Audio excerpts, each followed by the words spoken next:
ಹೊಳೆನರಸೀಪುರ ಸುದ್ದಿ ಇಂಪ್ಯಾಕ್ಟ್. ತಾಲೂಕಿನ ನಗರನಹಳ್ಳಿಯ ಸರ್ಕಾರಿ ಪ್ರೌಢಶಾಲೆಗೆ ಸಂಸದ ಶ್ರೇಯಸ್ ಎಂ ಪಟೇಲ್ ಶನಿವಾರ ದಿಢೀರ್ ಭೇಟಿ ನೀಡಿ ಪರಿಶೀಲನೆ ನಡೆಸಿದ್ದಾರೆ.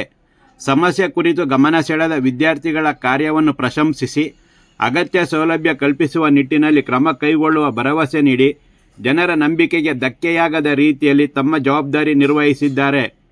ತಾಲೂಕಿನ ನಗರನಹಳ್ಳಿ ಪ್ರೌಢಶಾಲೆಯಲ್ಲಿ 126 ವಿದ್ಯಾರ್ಥಿಗಳಿಗೆ ಇಬ್ಬರೇ ಶಿಕ್ಷಕರು, ಗ್ರಾಮೀಣ ಪ್ರದೇಶದ ಶಾಲೆಗಳ ನೈಜ ಪರಿಸ್ಥಿತಿ ಎಂಬ ಶೀರ್ಷಿಕೆಯಡಿ ಡಿಸೆಂಬರ್ 24 ಬುಧವಾರದ ಸುದ್ದಿಯನ್ನು ಓದಿದ ಸಂಸದರು ಅಂದೇ ಬಿಇಒ ಸೋಮಲಿಂಗೇಗೌಡ ಅವರಿಗೆ ಗಮನಕ್ಕೆ ಹರಿಸುವಂತೆ ಸೂಚಿಸಿದ್ದರು ಎನ್ನಲಾಗಿದೆ.